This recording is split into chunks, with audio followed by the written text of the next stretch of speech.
Hello, everybody. It's Friday Night Photoshop. I'm Mike Leonard, and tonight I'm going to talk about some blend modes. These are modes that we see over on the corner of the screen, and well, nothing's better than a picture's worth a thousand words, right? So let's just dive right in. When we bring up layers, typically when we open an image, it's going to be a background layer. But sometimes we want to do more with the image by blending. And what I'm going to do is show you just the most basic thing that we can do.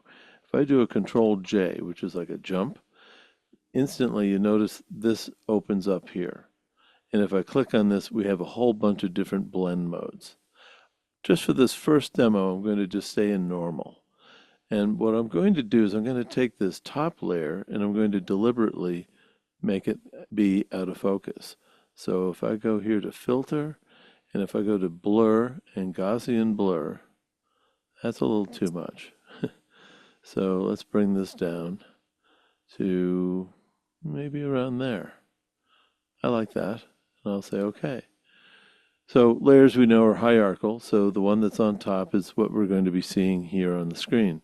And if I shut off the eyeball, we see the layer behind it.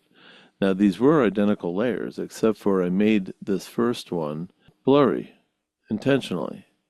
Now, if I take the scrubby here for opacity, and you see how the hand goes to the little scrubby, all I have to do is click and hold the left click on the mouse and drag this back, and you see how those numbers are now going down? If I bring this all the way over to 0, that means we don't see the top layer. Top layer is invisible. But what I want to do is bring this over to someplace in the middle, maybe about there. And look at what I've just done. Bottom layer here is completely sharp. The top layer, however, is the blurry one, and I've just done a blur at 60%. And doesn't this look a little dreamy? Doesn't this look like that Hallmark card effect? You can do this easily with images. So I'm going to do this one more time, and I've just brought up this image. And I'd like to do the same thing with this. So first thing I'm going to do is do a Control J. I think of that as a jump. And what that does is it exactly makes a copy of that background layer. Now I'm going to take the filter and I'm going to go choose blur and Gaussian blur. And this one I think I might go a little more. Something like that. That's fine. And I'll say OK. And now all I'm going to do is just dial this opacity back. And I'm looking at the screen. I'm not looking at the number. And I like it maybe about there. Does that not look kind of dreamy? Let's look at the original. That's pretty harsh, actually, by comparison. And that's pretty soft. It's almost like putting a fog over it. And this is a neat effect if you're going to be doing a greeting card or if you want to do something to make the image in the background to be soft. And now you might want to put text over this and the text would be sharp. So now you could have this as a nice background. This would also be something that you might do one more step, and that is to kind of white this out. And let's just try that for a moment. If I'm going to do this, I'm just going to collapse those. I'm going to add a layer, and I'm going to fill this layer with white. So let's go grab the white and fill that with white. Now, as I bring the opacity back, you'll see that flower returns all the way back to here. Now, where might you see an image that might look like that? Have you ever seen designer checks where you write a check to somebody, but in the background of the check there's a picture and it looks kind of whited out? Or how about a notepad where you might have come up with something up here, you might say, things I need to buy at the grocery store, or things to do today. And you make this so now you can write on this, and because this is whited out intentionally, you can see what you've written. So this is kind of a neat effect, and it's just simply using blend modes, and that's all it is. So now I'd like to introduce some of these other blend modes that we'll see, and here's something that's pretty popular where people will like to take an image and add a texture to it. Now, these are just photos that I went out and shot of some shingles, some decking, and this was just some cement. That's all it was. So let's pull this one down, and I would like to use the picture of the boat, and I'm going to take this background and simply throw it right on top of the boat. And I'm going to put this away. I don't need that anymore. So now, if you look at the layers, I've got this boat on the bottom, and I've got this layer on top. Now, because I've got layers, I have the ability now to blend. Now, let's just do a quick look at what all these do. In order, you see that there are these dividing lines that go all the way down, and this does update live, by the way, as you just saw. The first two are what we call the normal set. The next group down, just as it implies, darken, these all deal with darkening the image in different ways. The next group down is lighten, and as you might imagine, those tools will make the image effectively be lighter. The next one down, that starts with overlay, that whole group affects the contrast. Then we've got a group below that called the comparative group, and then on the very bottom is color, as you might imagine, with hue, saturation, color, and luminosity. By the way, if you're working with a black and white image, that bottom group will just be grayed out because there is no color in a black and white image. So let me show you what some of these do. Here's darken, here's multiply, color burn. Some of these just don't make sense. They're interesting to take a look at, but they just don't make a lot of sense. Lighten, as I said, this makes things a little bit lighter. That makes it really light, lighter color. Now we're getting into the ones that make a little more sense, like overlay. You know, a very popular thing that people have been doing is adding textures to their images. And this is a great way to do it. We have soft light, we have hard light, vivid light, linear light, pin light, and then hard mix. I'm going to go back to overlay. Now, the nice thing about this is we have this ability to move the opacity. And again, if I move this down to 0, we have no effect. But as I gradually bring this up, you can see how that effect is beginning to stain the image, if you will. Now, something you might want to do if you want to make the image look old, maybe we take this background and do a Control U and then hit colorize and move this hue to about 29. Right about to 29. That's close enough. And now I can move the saturation around and tell me if that doesn't look like an old photo. And if I go and move this opacity back a little bit, I can add or remove the effect. So that's kind of basic there, but if I were to go to maybe about there, does that not look like an older photo that perhaps was printed and sat in a scrapbook for years and who knows what happened to it? But you see how quick that was. And this is just all done in layers. And the beauty of this, by the way, it's all non-destructive. If you don't like this, you can just delete this. You don't have to keep it. You could even say, gee, what if I didn't use this pattern? What if I were to take another pattern, maybe this one? Gee, if I just take this down and go back to the original boat shot and take this and put it over on top. And let's just close this down. Now you see I've just got this one on top. And now I'm going to go use that function of overlay. And I can vary to what degree I might want that to look. And I have a choice. I can look at this one, or I can actually put them together, or I could just have that one. These textures are something that you can create yourself. When you're out walking around, try to fill the frame with some texture. It might be a wood grain, maybe cement. It could be marble. But just try to fill the frame. That's the key.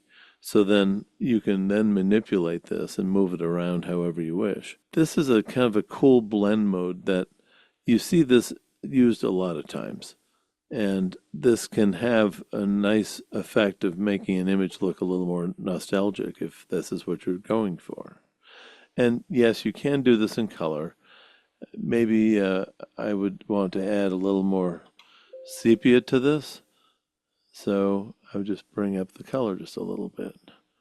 And I could shift this just to be a little darker if I wanted. I like that. That's not too bad. So there is a practical use for using the overlay, which is part of the contrast section of these blend modes. So what if the texture size isn't the same size as the photo? If I just right click, excuse me, I have to go up to the rectangular marquee tool. Then if I were to right click and use free transform, I should see here what that particular layer looks like, and that this is pretty big. So you see I can move this down, and if this started too small, well then I could have enlarged it just by using the free transform. In this case, this started almost too big, and maybe we like this effect a little better. Maybe I have to adjust this. But it's just a matter of going to that layer that you want to work with and be in the rectangular marquee tool, right click, and free transform. And now you'll see your layer, and if I move this away, you'll see that that basically goes away. You could, if you wanted to, even move this and do half and half. If you needed to show somebody, here's what it would look like with the effect, and here's what it looks like without.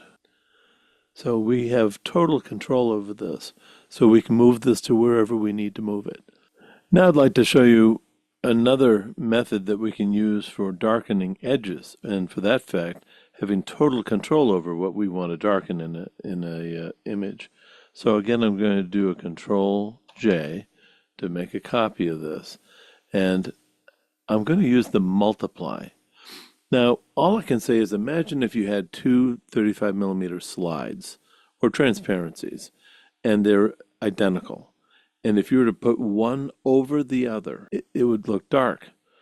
The lightened areas will remain light, the darker areas will become darker.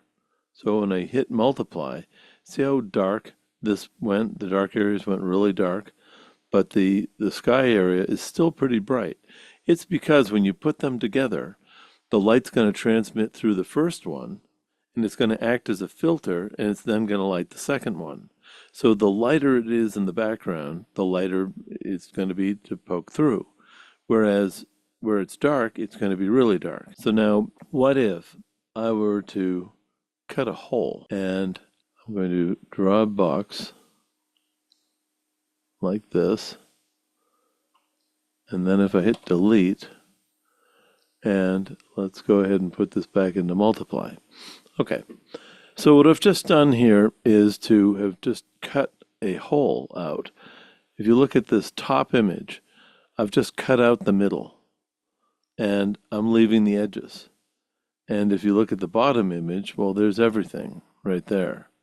Now, when I put the two together using the multiply mode, you'll notice that out here, it's going to be the image plus the image. In here, it's just the single image. Now, normally we wouldn't darken an image by doing it this way, but what we might want to do is to soften this box. And a quick way to do that is if I click on the box, if I hit Alt and click, you see here's the hole that I'm cutting out. So white's going to reveal, black's going to conceal.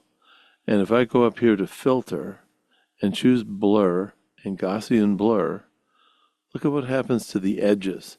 See, the edges now go soft. Now remember where black was completely like a hole and white was entirely there.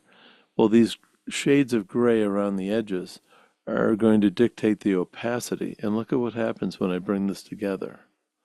Now you don't see a whole lot there, but if I turn this on and off, you'll notice that just that area is darkened and the inside is still pretty light. And you might say, but Mike, that looks a little wonky here. It doesn't look so good. I still have opacity to work with. So I can just back this out and bring this back in, and now I can absolutely control how the edge darkening is going to be done in this image. Maybe this is a little too much over here, so maybe I back that off just a little bit. But even if I go there, if I turn this on and off, you should see that the edges are definitely darker. Now I know there's lots of other ways to do edge darkening, but the great thing about this is you can dictate what you want to have darkened, and it doesn't have to be a box. We could have made this an oval. I could have done a freehand drawing. In fact, let's just try that, shall we? So let's just come out of this. I'm going to take this layer and throw it out. So I'm back to normal. I'm going to do a Control J, and now I'm going to take the draw tool here, lasso tool, and I do have a little bit of a feather here, but it's not so important. But if I just take and draw this ship, let's say I don't do the other one. Let's say if I just did that. And then if I cut that hole, you can see here's what the hole looks like. All right. Now we don't see any difference here because I haven't changed the blend mode. The moment I go to multiply, you're going to notice that in this case, what I just drew is darker and everything else is lighter. Now if I want to reverse that, a real quick way, if I just click on the mask and do a Control I, that's for invert. And now I've just darkened everything outside, but the inside here is now light. Now that doesn't look very good, and I might have to go and blur that a little bit, and I think I will do that. So I'm going to take this mask layer and go to Filter, and I'm just going to go with Gaussian Blur. There we go. So I've made that really soft, and I'll say OK. And then I can still take this opacity and bring it all the way back, and then simply move it forward just a little bit. Now, if we do this almost subliminally, if you watch when I turn this layer on and off, you see that looks pretty bright. That's a little bit darker, but you know, your eye might be favoring this boat now because everything in here is a little bit darker. You may not notice it quite as much, but if I shut off this and then turn this back on, now you probably do notice it. Now here's a quick experiment. Close your eyes. Now open your eyes. And one more time, close your eyes. Now open your eyes. Did you notice a big difference when I did that? It probably wasn't as big as my doing this. So there's a neat way to call attention in an image just by having it a little bit lighter and darkening everything else around it. And this is using the multiply mode, and this is a function of layers and the blend mode. So let's just put these together for a moment, and then I'm going to do a Control J, and let's take a look at another control here. Let's look at difference. Well, in difference, the two are identically lined up, so you're not going to notice any difference. But if I was to go in here and say free transform, and if I were to simply move my cursor left and right, you see how I'm moving these apart? And when they're exactly lined up over one another, it's black. But if I go out or if I go up, now where might this be useful? Have you ever had to try and align two images to get them to be exactly on top of one another? Difference could be a great tool for that. And if you take the opacity down just a little bit, You can really see the difference when we do this. All I'm doing is I'm taking one of these layers and let's just move it around. See, as I move it around, and when I have this exactly where it should be, well, then that's going to be dark. What I'd recommend you do is try out some of these other adjustments and see what they do. The ones that are kind of interesting, like here's exclusion, that's taking one and saying subtract the other. Hard mix, pin light, linear light, you can see what these do. And sometimes it's better to have two different images. And not all of these are going to be what you want. Screen, by the way, is a pretty good one if you're ever dealing with a really dark image and you need to lighten it. And then you can just come up here and take the opacity and move this around. And what that's going to do is it's going to take lighter things in the scene and make them even lighter. I've seen that method used frequently for lightening dark images. The other one that can be useful is I believe it's pin light. If you take a series of pictures of the stars, you can stack them all, and then I believe it's pin light that you can put them all together and you can get star trails, which is kind of a fun thing to try. And the nice thing about doing that is instead of leaving your shutter open for 30 minutes, you take 30 pictures at 1 minute each, and then you bring all those in and you can put them all together. Well, believe it or not, that's pretty much the introduction to the blend mode that I wanted to cover, and I've touched upon some of the highlights right there. So there's a look into some blend modes that can be a lot of fun to experiment with. Thank you for watching.